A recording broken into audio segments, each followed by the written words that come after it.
നമസ്കാരം. അഭിനവ കേരളത്തിൻ്റെ നവോത്ഥാനാചാര്യൻ എന്ന് സ്വയം പറഞ്ഞുകൊണ്ട് നെഞ്ചത്തൊരു ത്രിവർണ്ണ പതാകയും കുത്തി ഒരാൾ നടപ്പുണ്ട് കേരളത്തിൻ്റെ തെക്ക് വടക്കായിട്ട്. മറ്റാരുമല്ല, രാഹുൽ ഈശ്വർ ഇപ്പോൾ ഒരു പത്രസമ്മേളനം, വാർത്താ സമ്മേളനം നടത്തി കുറച്ച് കാര്യങ്ങൾ അങ്ങ് തുറന്നു പറഞ്ഞിരിക്കുകയാണ്.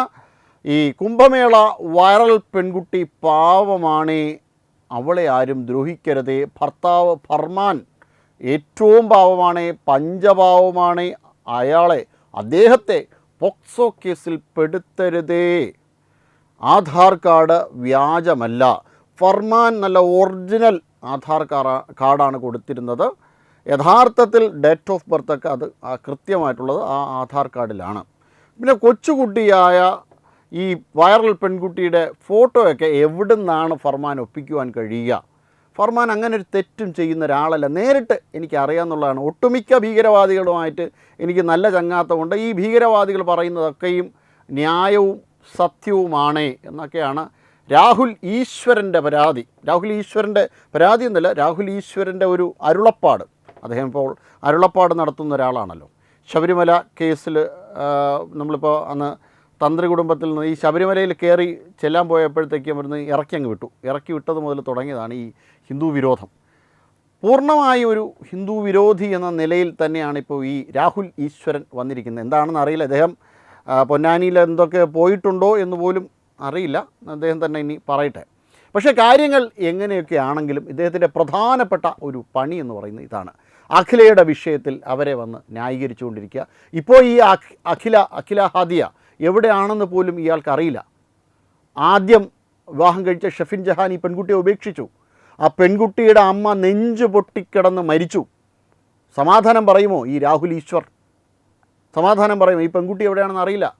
ഇനി അതുപോട്ടെ, നിമിഷ ഫാത്തിമ ഉൾപ്പെടെയുള്ള പല പെൺകുട്ടികളുടെയും വിഷയങ്ങൾ ഇവിടെ നിലനിൽക്കുമ്പോഴാണ് അടിക്കടി ഓരോ ദിവസവും ഓരോ ആൾക്കാരുടെ ഓരോ മൈൻഡ് സെറ്റ്, ഈ ജിഹാദി മൈൻഡ് സെറ്റുള്ള ആൾക്കാരുടെ ന്യായീകരണം നടത്തുവാൻ വേണ്ടിയിട്ട് വന്നുകൊണ്ടേയിരിക്കുന്നത്. കുറച്ച് 2 ദിവസം മുന്നേ ഷിയാസ് കരീമിൻ്റെ വാദവുമായിട്ട് മുന്നോട്ട് വന്നു. ഷിയാസ് കരീം പറയുന്നത് എൻ്റെ കിതാബിൽ പറഞ്ഞിട്ടുണ്ട് പോർക്ക് കഴിക്കരുത്, അതുകൊണ്ട് ഞാൻ കഴിക്കില്ല. മറ്റവൻ്റെ കിതാബ് എനിക്ക് പ്രശ്നമല്ല.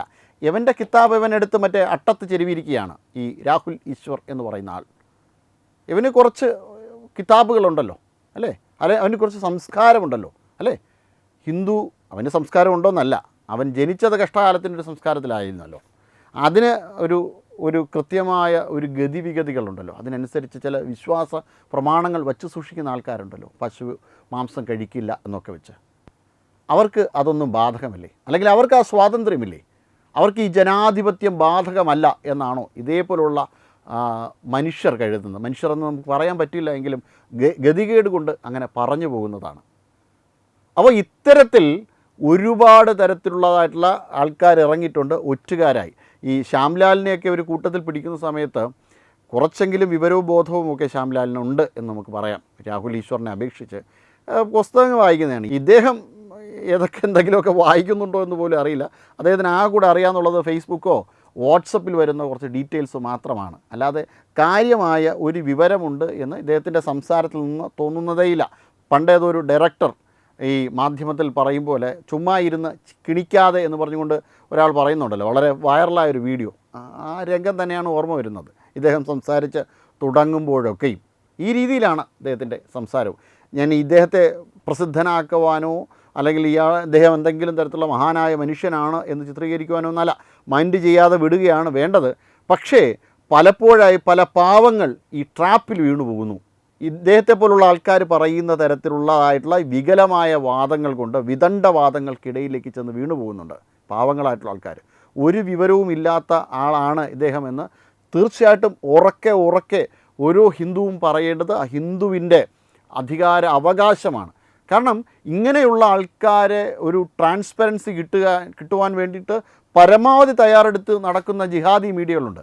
ഈ ജിഹാദി മീഡിയകൾ ഇതേപോലുള്ള ആൾക്കാരുടെ വാക്കുകളെ അമൃതവചനങ്ങളാക്കി കണ്ടുകൊണ്ട് തന്നെ സംപ്രേഷണം ചെയ്യും. അവർ വീണ്ടും ആവർത്തിച്ച് ആൾക്കാരിലേക്ക് എത്തിക്കാൻ നോക്കും. ജമാഅത്തെ ഇസ്ലാമിയുടെ മീഡിയ 1 ഇതൊക്കെയാണ് ഇദ്ദേഹത്തിൻ്റെ പ്രധാനപ്പെട്ട മാധ്യമങ്ങൾ, ഇതേപോലുള്ള ആൾക്കാരുടെ മാധ്യമങ്ങൾ. എന്തായാലും അവർ ഇദ്ദേഹത്തിൻ്റെ കാര്യങ്ങളൊക്കെ സംപ്രേഷണം ചെയ്യും. ചിലപ്പോൾ മാർക്സിസ്റ്റ് മാധ്യമങ്ങൾ പോലും സംപ്രേഷണം ചെയ്യില്ല. കാരണം പൊതുവിൽ എല്ലാവർക്കും അറിയാം ആരാണ് ഈ രാഹുൽ ഈശ്വരൻ എന്നൊന്നൊക്കെ. അതുകൊണ്ട് തന്നെ ആ മേഖലയിലേക്കൊന്നും കൈവയ്ക്കാനൊന്നും പോകുന്നില്ല. എന്തായാലും കാര്യങ്ങൾ ഇങ്ങനെ മുന്നോട്ട് പോയിക്കൊണ്ടിരിക്കുകയാണ്. ഓരോ ദിവസവും ഇദ്ദേഹം ഓരോ ജിഹാദിയെയും പിൻപറ്റിക്കൊണ്ട് ഇങ്ങനെ മാധ്യമങ്ങൾക്ക് മുന്നിൽ വന്നുകൊണ്ടേയിരിക്കുകയാണ്. ഇപ്പോൾ അവസാനം വന്നത് ഈ കുംഭമേള വൈറൽ പെൺകുട്ടിയുടെയും പോക്സോ കേസിൽ ഇപ്പോൾ പ്രതിയായിട്ടുള്ള ഫർമാൻ ഖാൻ്റെയും വിഷയത്തിലാണ്. എങ്ങനെയാണ് ഈ 2008 ആധാർ കാർഡ് പുനർനിർമ്മിക്കുവാനോ അല്ലെങ്കിൽ വ്യാജമായി ചമച്ചുണ്ടാക്കുവാനോ സാധിക്കില്ലെന്ന് ആ പെൺകുട്ടിയുടെ പഴയ ഒരു ഫോട്ടോ ഈ പെൺകുട്ടിയുടെ കയ്യിൽ ഉണ്ടായിരുന്ന മാത്രം മതി ഒരു ആധാറൊക്കെ ഉണ്ടാക്കിയെടുക്കുവാൻ. ആധാർ ഈ നമ്മൾ ഐഡൻറ്റിറ്റിക്ക് വേണ്ടിയിട്ട് ഉപയോഗിക്കുന്നതല്ല, അതൊരു അഡ്രസ് പ്രൂഫ് മാത്രമാണ്. അത് താങ്കൾ ആദ്യം മനസ്സിലാക്കൂ. ആധാർ എന്നത് ഒരു അഡ്രസ് പ്രൂഫാണ്. അതിനപ്പുറം ആ കുട്ടിയുടെ തിരിച്ചറിയൽ കാർഡ് വേണ്ടിയിരിക്കുന്നു, അതുമായി ബന്ധപ്പെട്ട അഡ്രസ്സുകൾ വേണ്ടിയിരിക്കുന്നു. കുറഞ്ഞ പക്ഷം ആ പെൺകുട്ടിയുടെ അമ്മയും അച്ഛനെയും വിസ്തരിക്കേണ്ട ചുമതലയെങ്കിലും ഉണ്ടല്ലോ ഇത്തരത്തിലുള്ളൊരു കോൺഫ്ലിക്റ്റ് ഓഫ് ഇൻട്രസ്റ്റ് വരുമ്പോൾ. ഈ കോൺഫ്ലിക്റ്റ് വരുമ്പോഴത്തേക്കും തീർച്ചയായിട്ടും അവരെ വിളിച്ചു വരുത്തേണ്ടതാണ്, അവരുടെ രേഖകൾ പരിശോധിക്കപ്പെടേണ്ടതാണ്. അങ്ങനെ പരിശോധിക്കപ്പെട്ടതിന് ശേഷം കോടതിയാണല്ലോ ഇതിനൊരു തീർപ്പ് കൽപ്പിക്കേണ്ടത്. അല്ലാതെ ഇവിടെ നിന്ന് ഡബിൾ എ റഹീമോ ഗോവിന്ദ മാഷോ ഒന്നും അല്ലല്ലോ അവിടെ പോയി ചെന്ന് കാര്യങ്ങൾ പറയേണ്ടത്. ഇവിടെ എന്തെങ്കിലും തരത്തിലുള്ള പ്രശ്നങ്ങളുണ്ട് എങ്കിൽ, ഇതുമായി ബന്ധപ്പെട്ട എന്തെങ്കിലും പ്രശ്നങ്ങളുണ്ടെങ്കിൽ അത് തീർച്ചയായിട്ടും കോടതിക്കുള്ളിൽ വിസ്തരിച്ച് അതിനൊരു പരിഹാരം കണ്ടെത്തി ഏറ്റവും ഒറിജിനലായിട്ടുള്ള പ്രൂഫ് ഇതാണ് എന്ന് മനസ്സിലാക്കിയതിന് ശേഷം ആ പെൺകുട്ടിക്ക് 18 വയസ്സായെന്ന് ആദ്യം തെളിയിക്കപ്പെട്ടതിന് ശേഷം മാത്രമല്ലേ ഈ വിവാഹം കഴിപ്പിച്ച് കൊടുക്കേണ്ടതുള്ളൂ. അല്ലെങ്കിൽ ഞാനാണ് സ്റ്റേറ്റ് എന്ന് പറഞ്ഞുകൊണ്ട് ഇവരെല്ലാവരും കൂടെ ചാടി ഇറങ്ങി പുറപ്പെടുകയാണോ വേണ്ടത്? സാമാന്യമായ ബോധമില്ലേ? ഇനി ആ വിവാഹത്തിൽ ആദ്യം തന്നെ ഒരു കുറ്റം നടന്നിട്ടുണ്ട്, ഒരു നിയമവിരുദ്ധമായ പ്രവൃത്തി നടന്നിട്ടുണ്ട്. സ്പെഷ്യൽ മാരേജ് ആക്ട് പ്രകാരമാണ് അവിടെ വിവാഹം നടത്തേണ്ടത്. അത് അമ്പലത്തിൽ വെച്ചല്ല നടത്തേണ്ടത്, അത് നടത്തേണ്ടത് രജിസ്റ്റർ ഓഫീസിൽ വെച്ചാണ്. റഹീമിന് ഇത് അറിയാത്തതാണോ? ഇവർക്ക് ആർക്കും ഇതൊന്നും അറിയാഞ്ഞിട്ടല്ല, ഇവരെല്ലാവരും അറിയില്ല എന്ന് പറഞ്ഞുകൊണ്ട് ധരിക്കുകയാണ്. ഒരു കേരള സ്റ്റോറി 3ക്ക് ഒരു സബ്ജക്റ്റ് ഉണ്ടാക്കി കൊടുത്തു എന്ന് മാത്രമാണ് ഇതിൽ നമുക്ക് പറയാൻ പറ്റുന്ന ഒരേ ഒരു കാര്യം. അല്ലാതെ മറ്റൊരു കാര്യവും നമുക്കിവിടെ പറയുവാൻ പറ്റില്ല. കേരള സ്റ്റോറി 3 എന്ന സബ്ജക്റ്റിനപ്പുറം ഇവർക്ക് യാതൊരു കാര്യവും ഇതിനകത്ത് പറയാനില്ല എന്നുള്ളതാണ് ഏറ്റവും പ്രധാനപ്പെട്ട ഒരു വസ്തുത. ഒരു വ്യാജരേഖ നിർമ്മിച്ചു കൊടുത്ത് ആ വ്യാജരേഖയുടെ അടിസ്ഥാനത്തിൽ വിവാഹം നടത്തി കൊടുത്തു. പിന്നീട് ഒരിക്കൽ വിദ്യാഭ്യാസ മന്ത്രിയോട് ചോദിച്ചു, ഞാൻ പല കല്യാണങ്ങൾക്കും പങ്കെടുത്താറുണ്ട്, അതിലൊരു കല്യാണമാണ് ഇത്, ആ കല്യാണത്തിന് ഞാൻ പോയെന്നല്ലാതെ എനിക്കൊന്നും പറയാനില്ല. ഗോവിന്ദമാഷു ഇത് തന്നെ പറഞ്ഞത്, ഞാൻ പല കല്യാണങ്ങൾക്കും പോകാറുണ്ട്. ഈ വാദഗതി തന്നെ ആയിരിക്കണം ഇനി നാളെ അങ്ങോട്ടും പറയേണ്ടത്. അപ്പോൾ ഇങ്ങനെ മുന്നോട്ട് നീങ്ങുന്നതിനിടയിൽ പലതരത്തിലുള്ളതായ തകിടം മറിച്ചിലുകളും മലക്കം മറിച്ചിലുകൾക്കും ഇപ്പോൾ കുറച്ച് നാൾ മുന്നേ ഈ രാഹുൽ ഈശ്വർ തന്നെ ജയിലിൽ കിടക്കുന്ന ഒരാൾക്ക് വേണ്ടിയിട്ട് ജയിലിൽ പോകേണ്ട ഒരാളെ ന്യായീകരിക്കുവാൻ പോയി അകത്തായ മനുഷ്യനാണിത്. ജയിലിൽ പോകേണ്ട ഒരാളെ ന്യായീകരിച്ച് അവസാനം ജയിലിൽ ചെന്ന് കിടക്കേണ്ടി വന്നു. ജയിലിൽ വളരെ പരമാനന്ദ സുഖമായിരുന്നു. അദ്ദേഹം മഹാത്മാഗാന്ധിയോടൊക്കെ ഉപമിക്കാത്തത് ഭാഗ്യം. അങ്ങനെ ഉപമിച്ചിട്ടുണ്ടെന്നൊക്കെയാണ് എൻ്റെ ഒരു ഓർമ്മ, എനിക്കറിയില്ല. എന്തായാലും അങ്ങനെ ഇദ്ദേഹം ഇങ്ങനെ പറഞ്ഞുകൊണ്ടേയിരിക്കും, പലതും പറഞ്ഞുകൊണ്ടേയിരിക്കും. അഭിനവ കേരളത്തിൽ ഇങ്ങനെ ഒരു മനുഷ്യനുണ്ടായിപ്പോയല്ലോ.